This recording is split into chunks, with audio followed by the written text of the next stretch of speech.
Hi, I'm Doug Smith, and this is the 1 November 2013 edition of Portsmouth This Week, the voice of Portsmouth Town Hall. Special guests today are our new Chief of Police, Thomas Lee, and also Town Administrator John Klimm. Welcome, gentlemen. Thank you. Thanks, Doug. And welcome to you to Portsmouth, Chief. Thanks, Doug. John, I think the first thing we should start with is probably the selection process and how we got into this. If you could. Okay. We've really worked hard with the town council to kind of reform and revamp the overall hiring process in town hall for the town.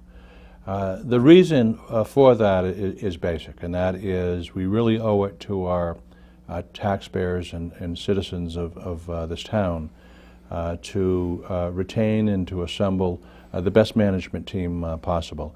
And it obviously is even more important in areas that relate to people's basic safety. And so when I've had the good fortune of going through both the hiring process for the fire department and now the police department as well. I'm mindful that there were considerable numbers of residents who feel very strongly about local preference. And I understand that. I not only understand that, I support that. But just as I think it is wrong from a management standpoint to always stay inside, I think it's wrong to always go outside. I mean, there needs to be a balance, and it should be considered on a case-by-case basis. But my fundamental concern and interest is to make sure that we hire the best and the brightest for this community. And I think everything I've read, Chief, about your background, on the web at least, I'm very impressed with the breadth of your background. Could you tell us a little bit about where you came from, family, education, just general background stuff? Well, sure, Doug. I was a Boston police officer for 33 years. I commanded some of the largest police operations and districts. I was in charge of District A1, which is our downtown district, and I was also in charge of District C11 in Dorchester, which is our busiest police district in the city and the busiest in the Northeast. And being a police captain in charge of a district is very much like being a police chief. You sign off on permits, you meet the community, you're the face of the police department, and that's the role I had. And I also ran our Special Operations Division and our Criminal Investigation Division at various times. So I've had quite a career in Boston. In terms of my education, I went to the FBI National Academy. I graduated from there. I'm a graduate of Boston University with a Management and Criminal Justice Administration degree. And I also had a great opportunity from the Navy to go to the Naval Postgraduate School in Monterey, California, and graduated with a Master's in Homeland Security. So I think I've got a pretty good background coming to town. Absolutely. I'm very impressed. Why did you even consider Portsmouth with a background like that? I was looking for a change of pace. Obviously, after being in Boston for so many years, I had started intentionally looking at smaller jurisdictions. And I had saw an advertisement online by the search committee and wound up applying after I did a little research on the town. Yeah.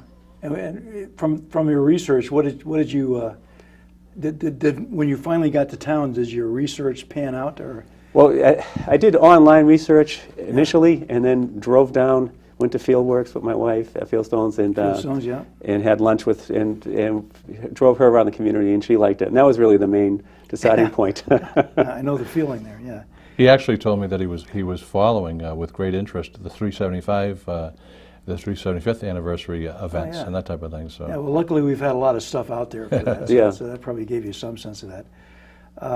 Aside from the postgraduate school, no military background? No. And where do you live? Do you still live in Boston? Are you commuting? Or? Well, I live in Hanover, but I'm looking here in town. I've just been here. This is my I know you've only been here about a week. Yeah, that's right. So been here a week.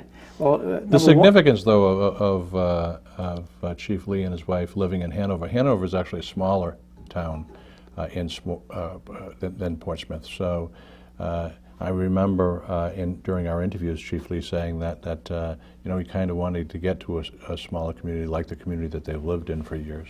Yeah. Well, this is certainly small enough for you, I think. What are your first impressions? I know, again, you've only been here a week, and I'm putting the pressure on you, but... Well, the people have been great. People have stopped in. People have called the police headquarters and welcomed me. So I've found I've gotten a warm welcome from the community, and the people care about this community. There's a lot of interest. A lot of people really care about the community and want to continue. This is a safe community, and they want to keep it that way. And they want to meet the chief of police. They want to meet. They like their police officers. Yeah, they do, and we do respect our police officers here and our fire department folks. I've had several interesting conversations with several people who were very vocally opposed to hiring from outside.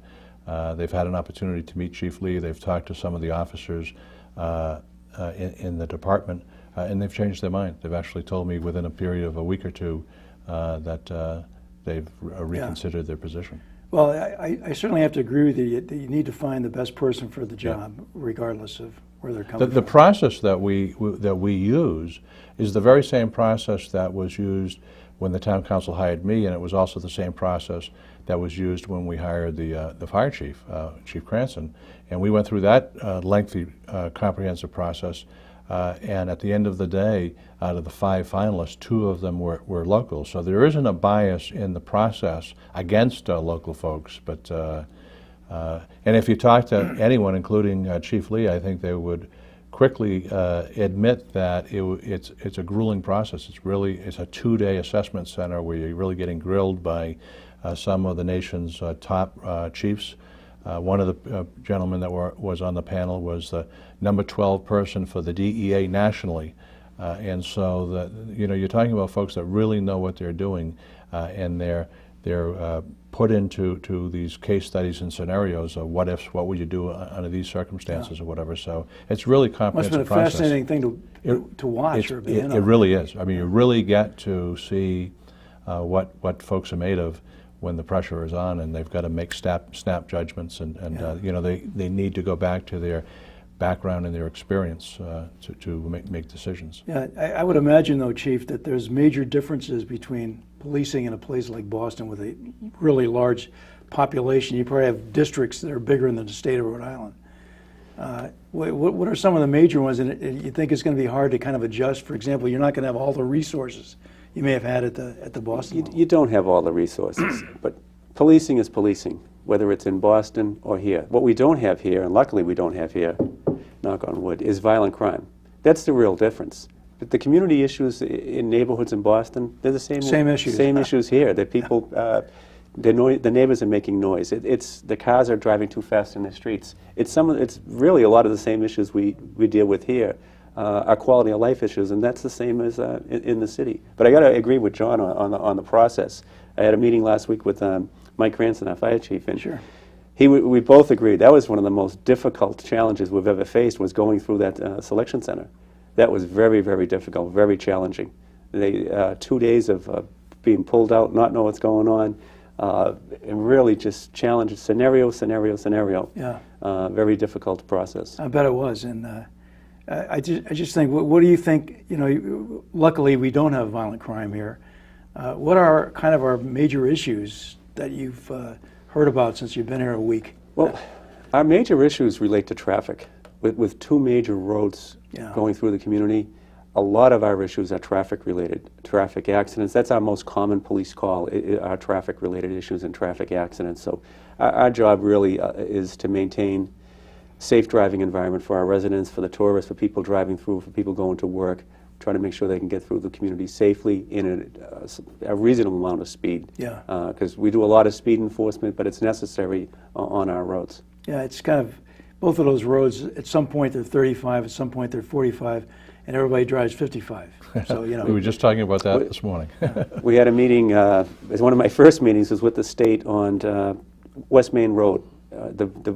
You have to go from 35 to 45. The people are driving, as you just said, Doug, they're driving 50 to 55. So some of the issues are related to, could be better signage, and I know they're looking into some engineering things that could make the roads go a little slower, reduce speed. Yeah. The thing is, one of the problems, and I'm sure you had this in Boston too, nobody ever has unlimited resources.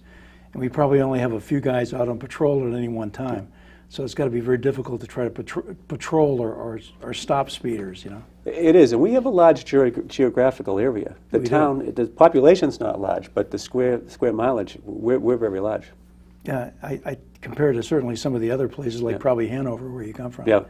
And we have a lot of country to cover out there. One of the really interesting aspects of Chief Lee's application was not only his experience, but his commitment to community policing. And even though Boston's much larger, he brings that to the town of Portsmouth. He's really interested in regular community meetings, and I know he has some really good ideas about you know, connecting with our community.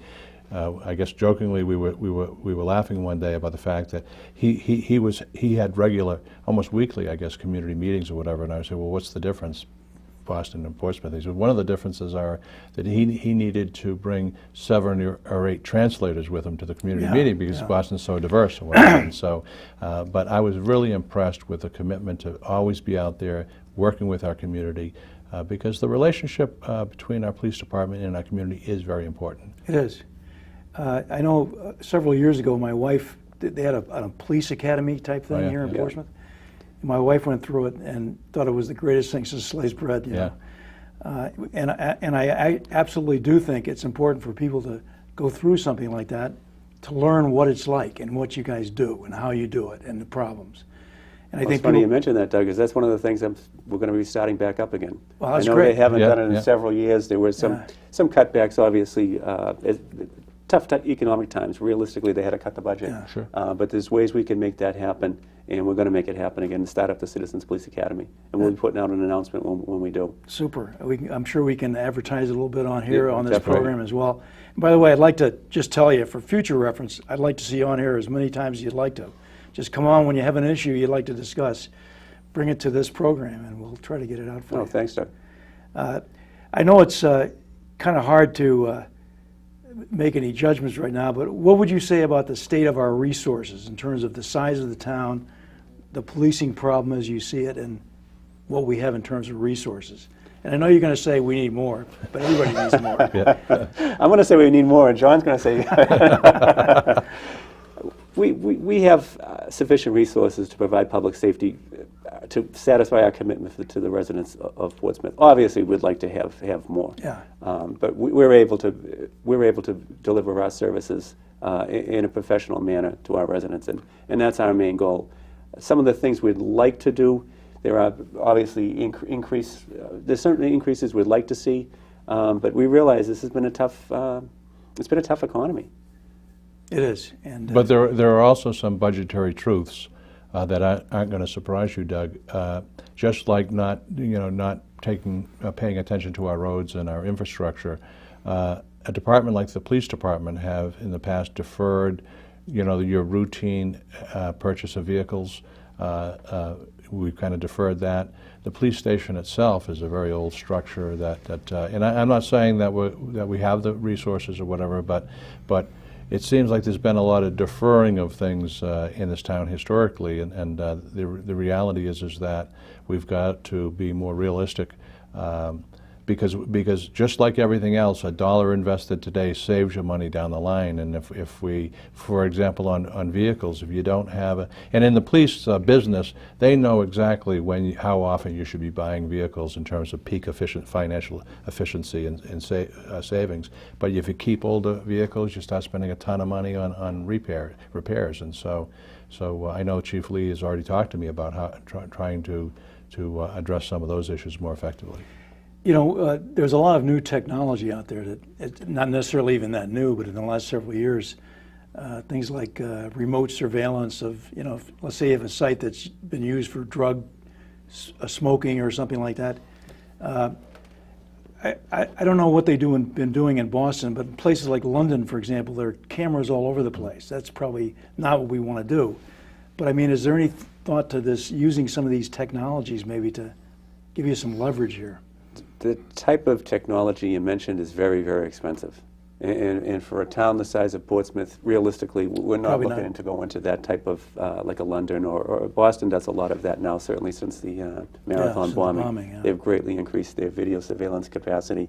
It's something we wouldn't really do. We don't have a downtown area anyway, so. We don't have like a downtown area where we Yeah. focus on with, but we do use technology. Our detectives go out. A lot of homeowners have video surveillance.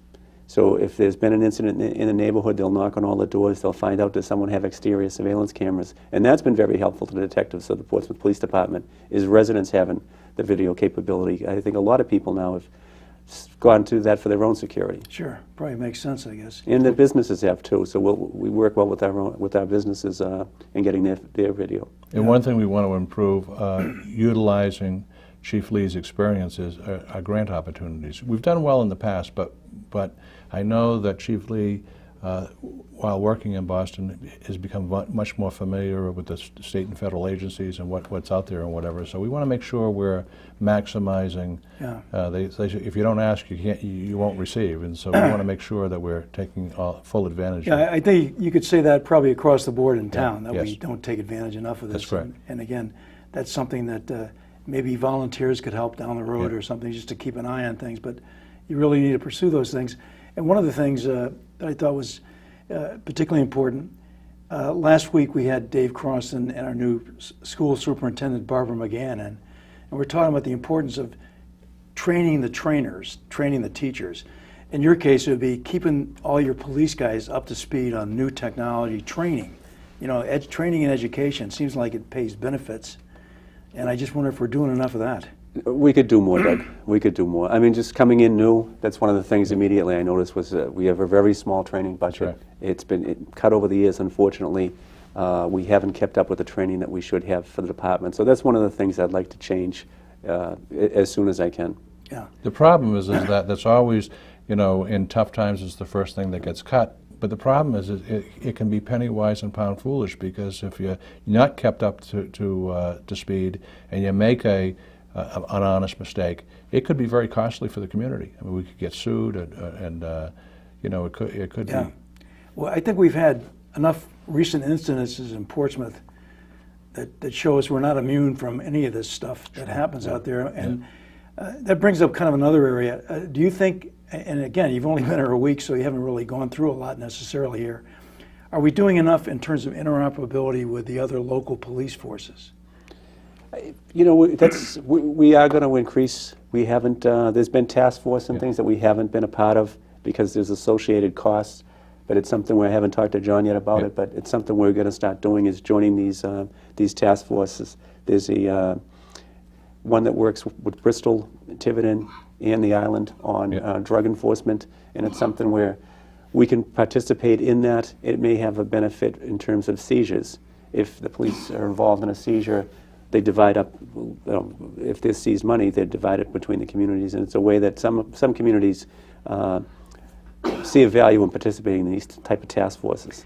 You know, one of the things that may be useful to you too, again, you're relatively new here, but our school committee and our school department are pursuing a fairly aggressive strategy to try to cut down abuse of drugs and cigarettes and alcohol by our kids. And so that's on the sort of defensive end. You know, we try to get kids to say, hey, this is not cool to be like an idiot. But I think that sort of stuff works hand in glove with what you're doing on the other side of this thing, the enforcement problem.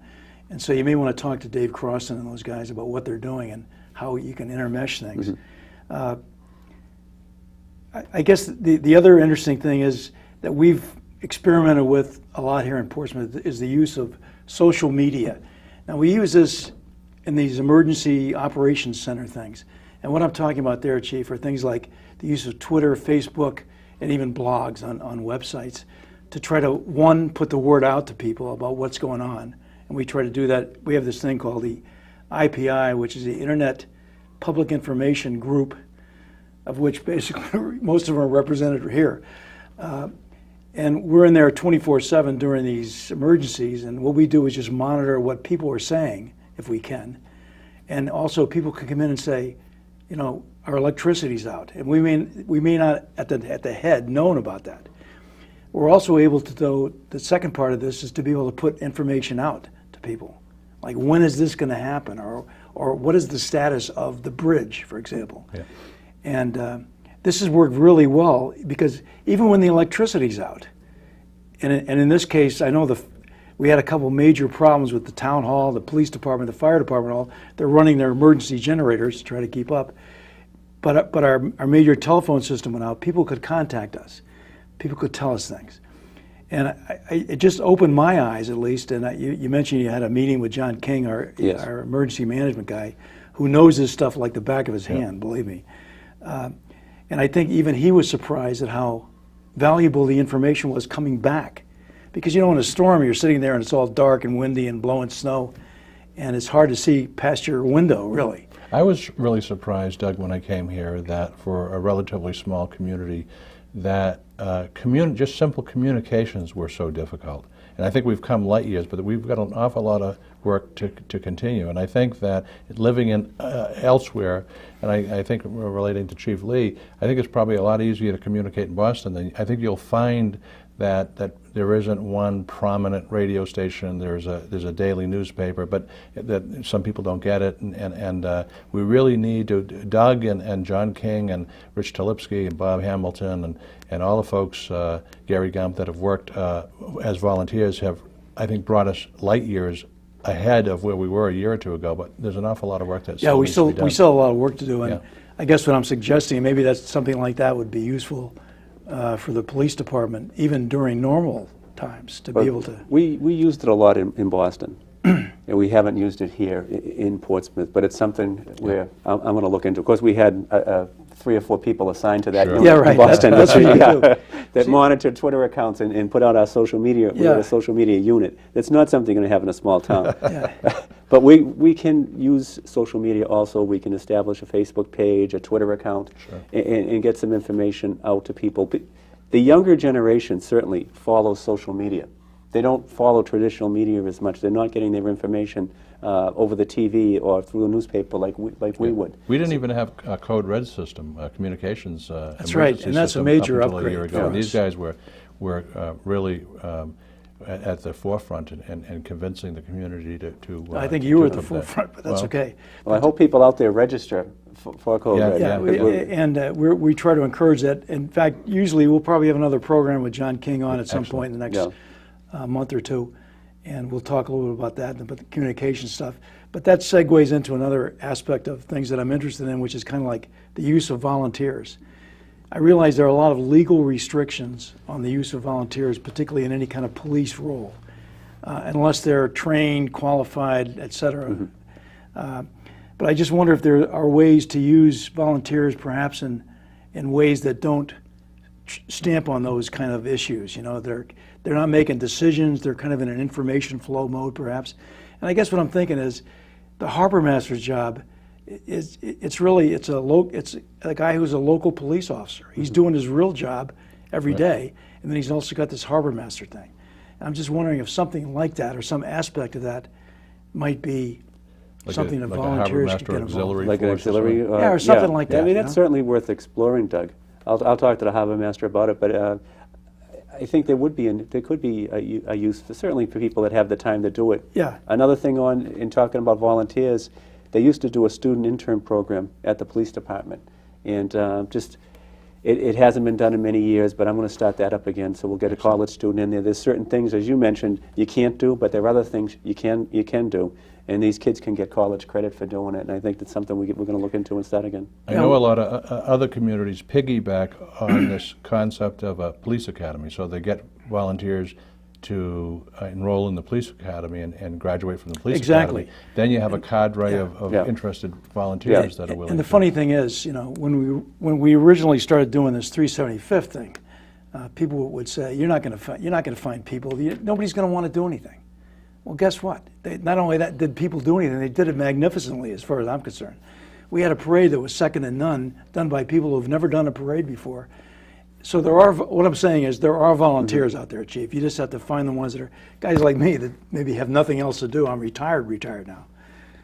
But I think there are people out there that are willing to work, and they're pretty reliable. Let me just ask you kind of one final question. You know, I always run out of time on these programs talking to interesting folks like you, but do you have any kind of goals and objectives, generally speaking, going forward for your first year here?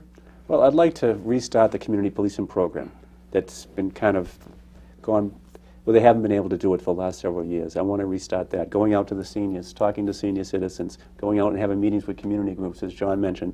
A lot of the traditional community policing function hasn't been kept up, so I want to start that again. That would be probably my major goal, is to reestablish community policing for the town of Portsmouth, for the Portsmouth Police Department this year. Yeah, I think that'll be great. I think you'll find a lot of takers out there.